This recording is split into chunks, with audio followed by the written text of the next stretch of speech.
Sa carrière à l'Assemblée nationale n'a duré qu'un mandat, mais il a marqué l'histoire politique à la tête d'un petit groupe de députés de l'ouest de l'île de Montréal.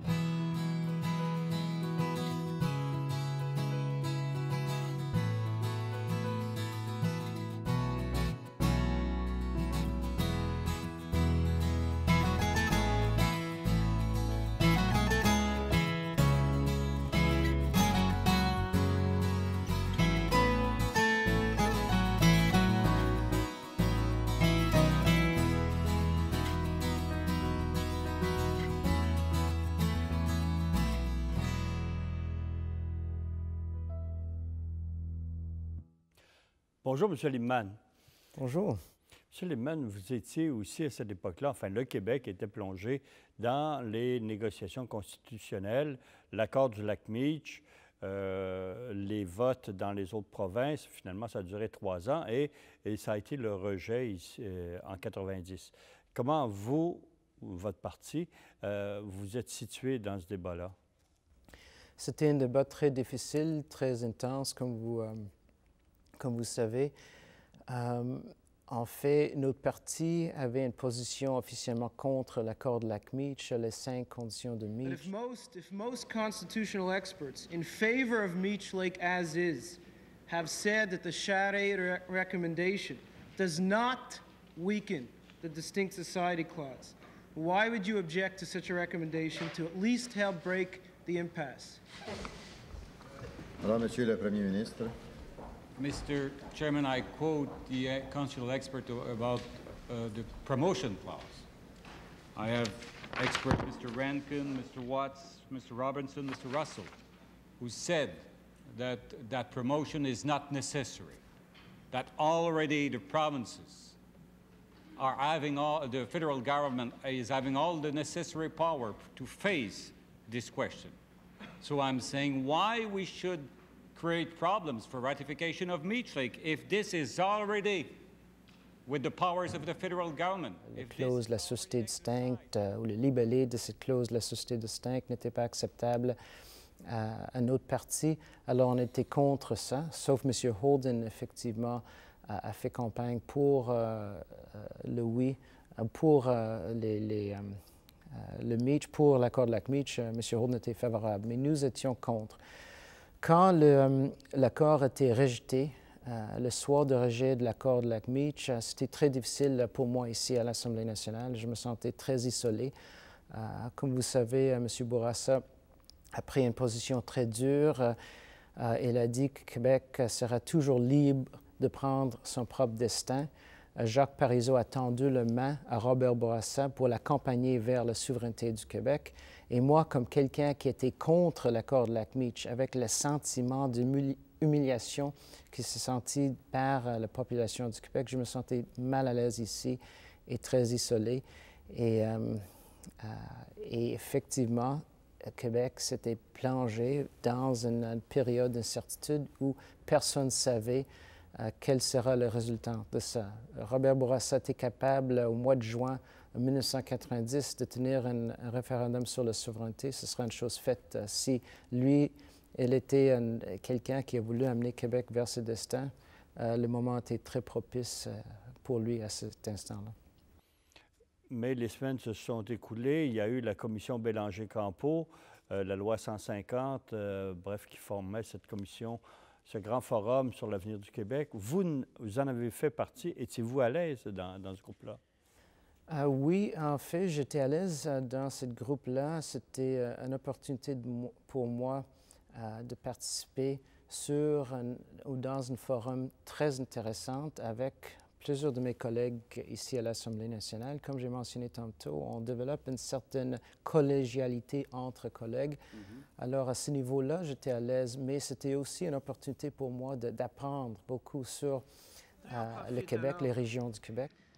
Je vous demande, M. Landry, est-ce que vous êtes prêt à reconnaître que si le Québec devient souverain, que des autres collectivités au Québec qui veulent rester au sein de notre pays peuvent réclamer leur propre territoire? Et je parle évidemment de certaines sections dans l'Outaouais, certaines municipalités qui qui ne vont pas être d'accord, qui peuvent tenir leur propre référendum pour voir si eux aussi accèdent à l'indépendance ou suivent le chemin du Québec, ou peut-être les Inuits, les Cris, les sections de Montréal, par exemple.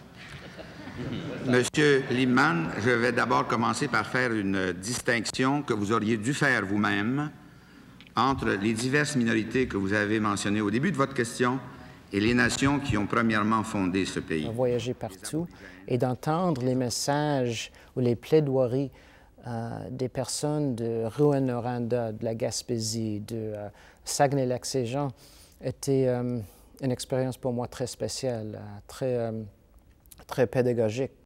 Ça a été positif pour vous? Oui, le résultat final, la recommandation finale de cette commission n'était pas très positive pour moi, mais vraiment l'expérience que j'ai eue dans ma participation dans ce comité était inestimable. La commission a misérablement raté l'opportunité d'un rapprochement. Le manque de sensibilité dans le rapport final de reconnaître les aspirations des groupes minoritaires. Since our public hearings ended, this commission has been obsessed with a consensus that does not even exist among the population. We have been manipulated to force a consensus for the sole reason of sending a bullying message to the rest of Canada that they better fall in line or else. Bon, ça a conduit aussi à l'accord de Charlottetown en 92. Étiez-vous vous-même en faveur? Enfin, il y a vous et votre parti, là, c'était pas vraiment sur la même longueur d'onde. Oui, en fait, c'était le début de la fin entre moi et le Parti égalité à ce moment-là. Moi, j'étais favorable à l'accord de Charlottetown. Je pensais que les conditions étaient intéressantes. Même la formulation de cette clause, la société distincte, je pensais était acceptable.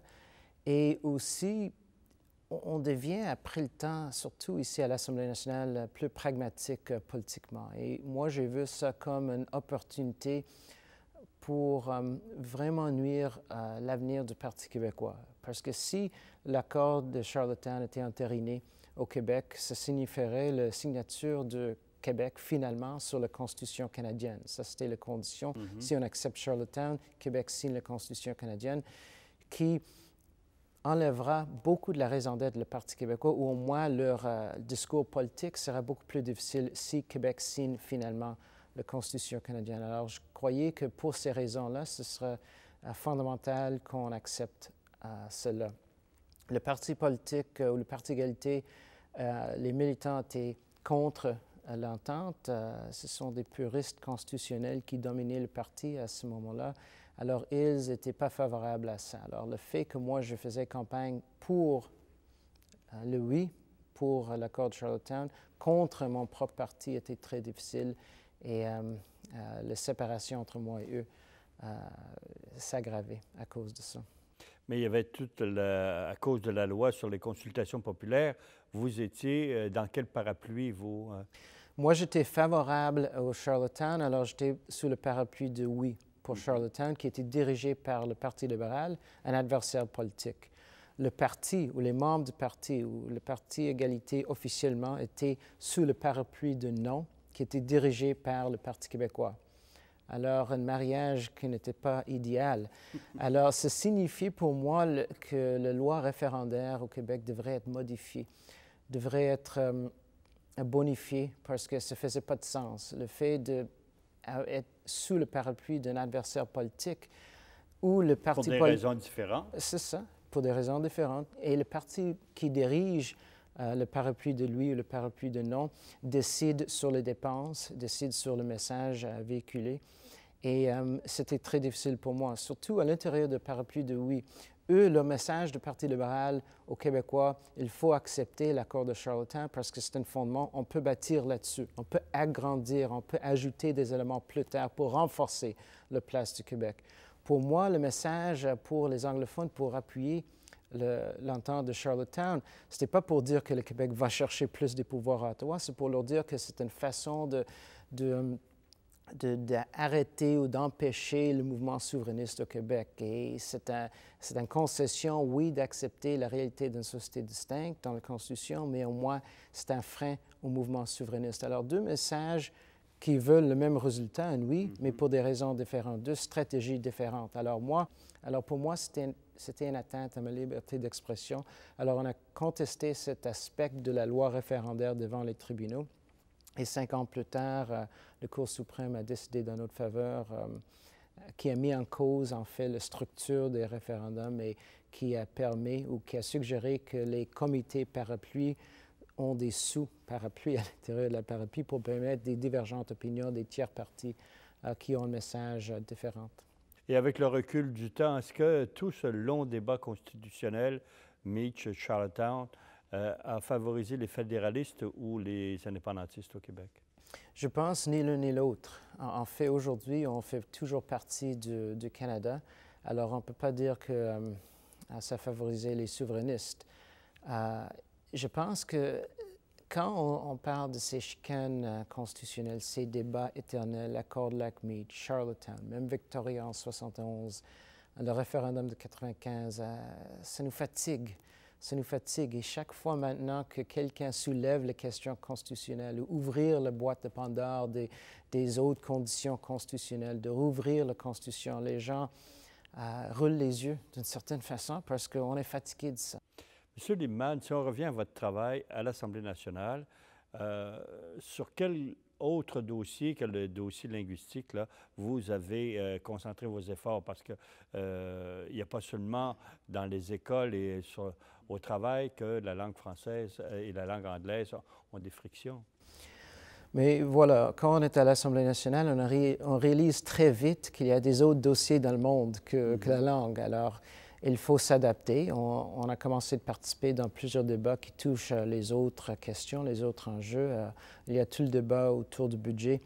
Chaque printemps, on participait activement dans ça. Mais aussi, il y a certaines façons que le Bloc québécois travaille à Ottawa.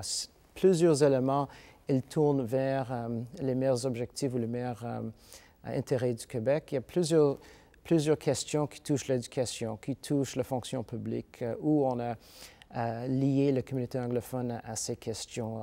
La réforme éducative ou la réforme des commissions scolaires confessionnelles vers les commissions scolaires linguistiques était un grand débat à l'époque où il faut se concentrer sur les intérêts de la communauté anglophone. Alors, on a eu l'opportunité de lier plusieurs dossiers, plusieurs enjeux envers les meilleurs intérêts de la communauté anglophone.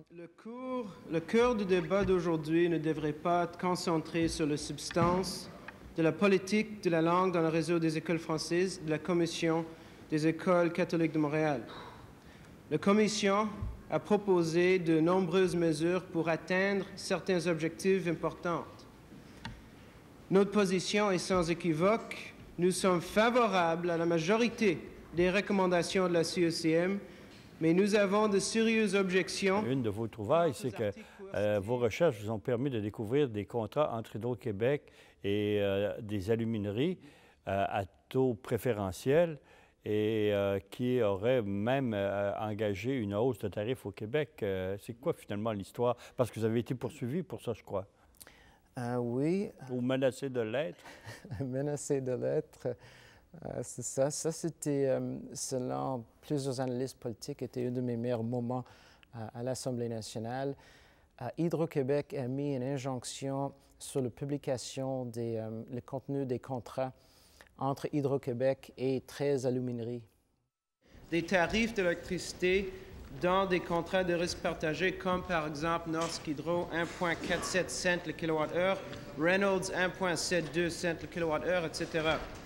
Mais aussi dans le document, Monsieur le Président, et qui n'apparaît pas dans la presse ce matin, il y a des tarifs d'autres usines comme Alcan qui paient 1,1 cent le kWh, mais ces autres usines ne sont même pas dans des contrats de partage de risque. En fait, c'était d'abord une usine de magnésium qui était au centre de ça, à Norsk Hydro.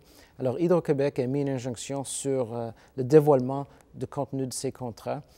Et nous avons eu nos mains sur un de ces contrats. On a dévoilé, on a réalisé très vite, était que la raison pour cela était qu'ils vendaient l'électricité à ces alumineries pour la moitié du prix de production de cette électricité pour être capable d'encourager ces alumineries de s'établir dans la région au Québec avec l'électricité pas dispendieuse pour créer des emplois. Il y a un certain objectif légitime dans cette stratégie économique, mais au même moment, pour créer des emplois à ce prix-là, ça coûtait des fortunes aux Québécois, aux contribuables québécois. Alors, on a dévoilé toute cette dynamique. Le fait qu'Hydro-Québec vendait l'électricité à ses alumineries à un prix très, très bas, quand les Québécois payaient 3 fois plus cher. Alors, ça, c'était une cause célèbre.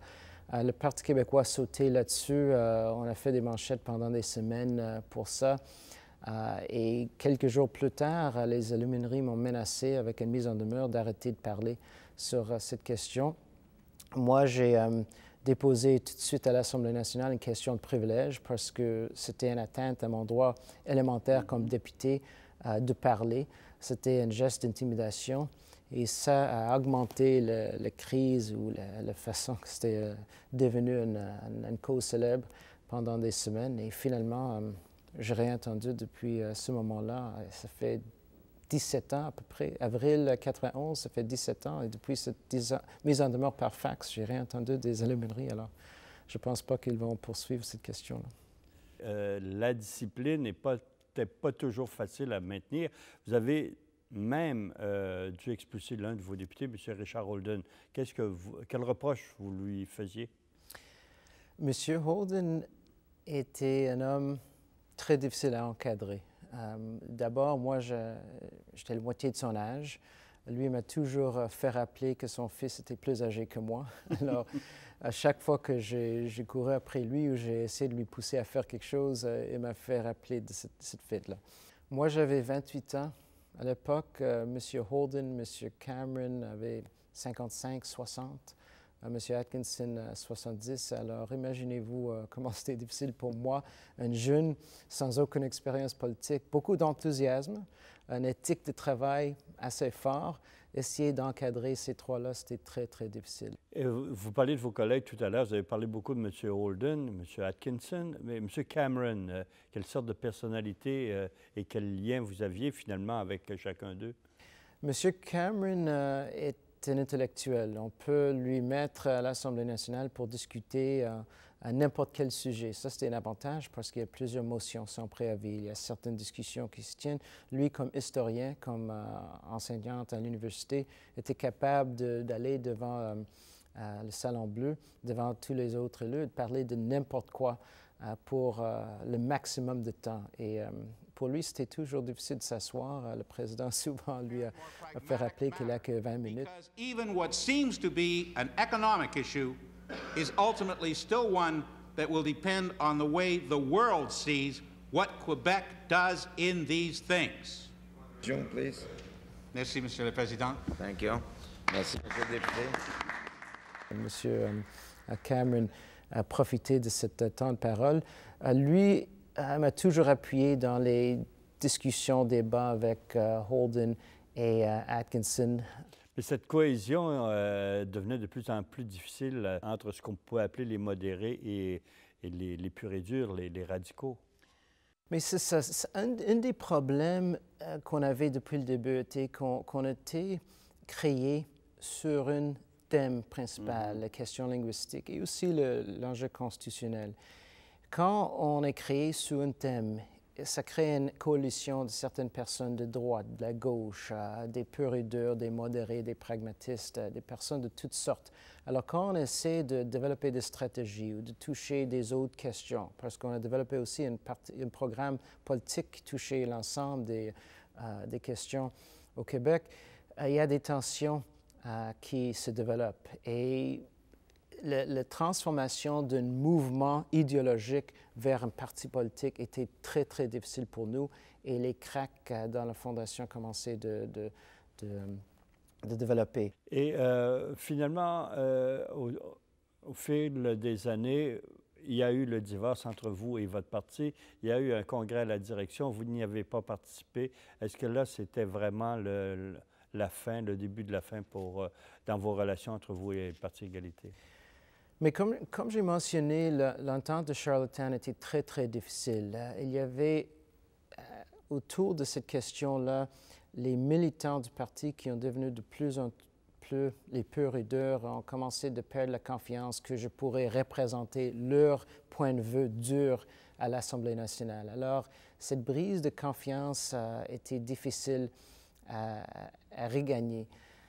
Ceci étant dit, moi, j'étais de plus en plus fatigué de ces querelles, de ces discussions, de ces débats, de ces efforts pour toujours rassurer les militants du parti. Alors, j'ai décidé, si je laisse le leadership à quelqu'un d'autre, moi, je pourrais concentrer tous mes efforts ici à l'Assemblée nationale, ainsi qu'à mon bureau de comté. Et on peut procéder comme ça. Et M. Henderson, Keith Henderson, qui, moi, j'ai amené dans le parti, je pensais que tu es quelqu'un capable, intelligent, qui pourrait devenir aussi lui-même pragmatique si nécessaire, était quelqu'un qui pourrait prendre relève. Alors, quand j'ai décidé d'abandonner le leadership du parti, je me sentais très à l'aise. Vous avez siégé un bout de temps indépendant à l'Assemblée nationale? Pendant combien de mois? Comme indépendant, je pense que presque un an. Moi, mon mandat a pris fin septembre 1994. Je pense que c'était au milieu de 1993 que j'ai quitté le Parti Égalité. Et pendant cette période-là, cette dernière année, vous avez tenté de joindre le Parti libéral. C'est vous qui avez fait les approches? Comment ça s'est fait? Tout le monde me parlait, plusieurs de mes électeurs, plusieurs de mes organisateurs m'ont dit il faut essayer de s'intégrer dans le Parti libéral pour battre ce prochain référendum et cette élection qui s'en vient. Alors, finalement, j'ai décidé d'aller de l'avant avec ça.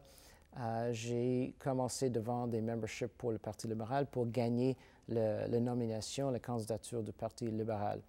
J'ai organisé une rencontre avec M. Pierre Anctil, qui était le directeur général du Parti libéral à l'époque, pour lui informer que j'ai l'intention de me présenter comme candidat à Darcy McGee pour le Parti libéral. Je n'attendais pas qu'il me parachute ou qu'il me donne la nomination, sûrement pas, mais j'ai voulu avoir son assurance que si je gagne la convention, si je vends le plus de membership, ils vont me permettre d'être leur candidat à Darcy McGee.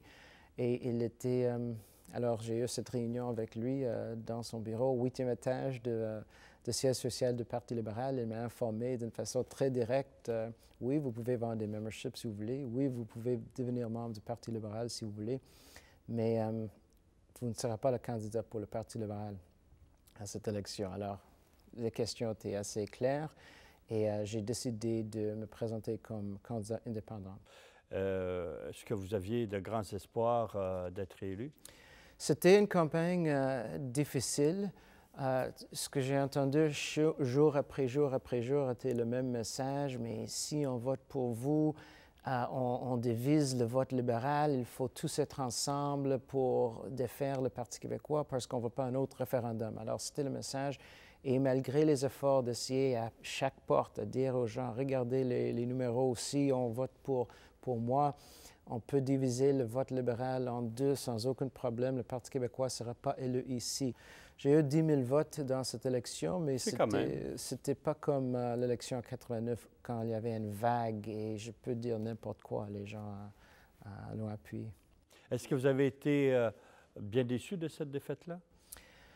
Au début, oui, mais en fin de compte, j'étais très tranquille avec la défaite. En fait, ce n'est pas tout le monde qui ont l'opportunité très spéciale que j'ai eue d'avoir une expérience incroyable comme j'ai eu à l'Assemblée nationale. Comme j'ai dit au début de l'entrevue, moi, je ne m'attendais pas d'être un politicien un jour. Et par circonstance, par surprise, j'étais plongé à l'intérieur de l'Assemblée nationale dans une période très historique pour le Québec. Et j'ai participé activement dans ces débats historiques. J'étais placé au sein d'une assemblée très spéciale et c'est une expérience très rare, très intéressante. Alors, je ne peux jamais oublier ces 5 ans de ma vie. Et j'ai réalisé à ce moment-là, si je reviens jamais à la politique, au moins j'ai eu ces 5 années spéciales où j'ai eu des débats avec Jacques Parizeau, Robert Bourassa, Gérard Lévesque, Claude Ryan, Lise Bacon, tous ces toute cette période de ma vie vraiment unique. Alors, c'est pas beaucoup de monde qui ont cette opportunité. Est-ce que le système parlementaire que l'on connaît ici, de type britannique, fait suffisamment de place à un tiers parti parce que vous avez vécu l'expérience, vous? C'est à la discrétion du président largement. Au début, on a voulu avoir une garantie d'une question par jour, par période de questions. Le Parti québécois était réticent et le président nous a dit qu'il va voir à chaque période de questions comment la période de questions se développe. On était reconnus presque 2 fois sur 3. Moi, je pense que ça devrait être plus que ça. En fait, si on réussit à faire élire un député, ça veut dire qu'il y a de l'appui pour une certaine idée, pour une certaine tendance. Et si quelqu'un ou un parti ou un mouvement ou un groupe ou une coalition réussit à faire élire un député, je pense que le système devrait permettre à ce député de poser au moins une question par période de questions. Les autres règles sont assez permissives. Ça garantit une place aux commissions parlementaires ou à tous les partis d'opposition. Après votre défaite de 1994, est-ce que c'était, dans votre esprit, fini pour la politique? Moi, je ne pensais pas que j'allais revenir aux politiques si vite. Quand j'ai quitté le politique en 1994, après ma défaite en 1994, j'avais 33 ans. Je me suis remarié, j'ai des jeunes enfants, alors je ne pensais pas à ce moment-là que je vais revenir en politique.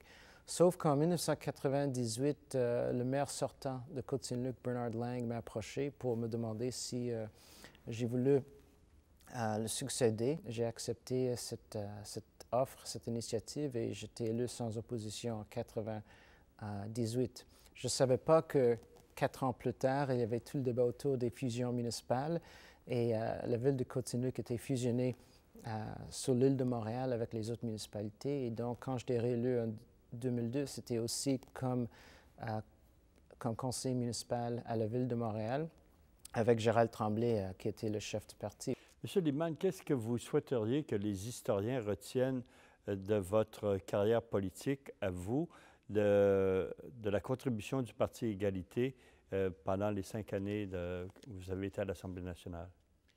Mais pour moi, j'ai pris mes responsabilités d'une façon très sérieuse. Alors, peut-être comme un parlementaire sérieux qui travaillait ardemment pour ses concitoyens et pour les enjeux, les grands enjeux de la société qui m'ont fait élu, les questions nationales, les questions linguistiques.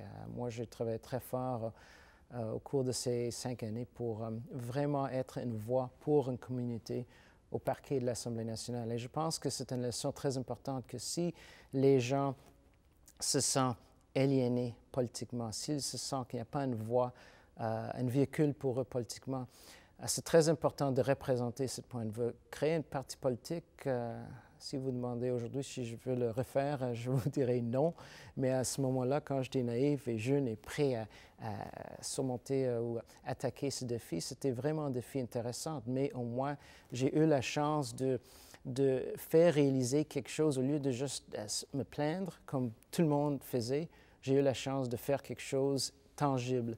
Et ça portait fruit, on était élus et on a donné à notre communauté l'opportunité d'avoir leur voix, de voir leur présence directement au sein de l'Assemblée nationale, qui était assez spéciale pour la communauté. Et je pense qu'on a réussi, d'une certaine façon, à amener le débat vers une clôture. Parce que quand le Parti libéral a décidé de modifier la loi 178, qui était la raison d'être de notre création, c'était un signal que oui, peut-être ils ont fait une erreur en 89. Peut-être oui, il y a une façon de protéger le visage français au Québec, mais sans nuire aux autres composantes de notre société. Je pense que ça, c'est une contribution assez importante au débat au Québec et j'espère que ce sera la façon qu'on sera perçu comme que l'histoire va nous percevoir. Merci beaucoup, M. Liebman. Plaisir.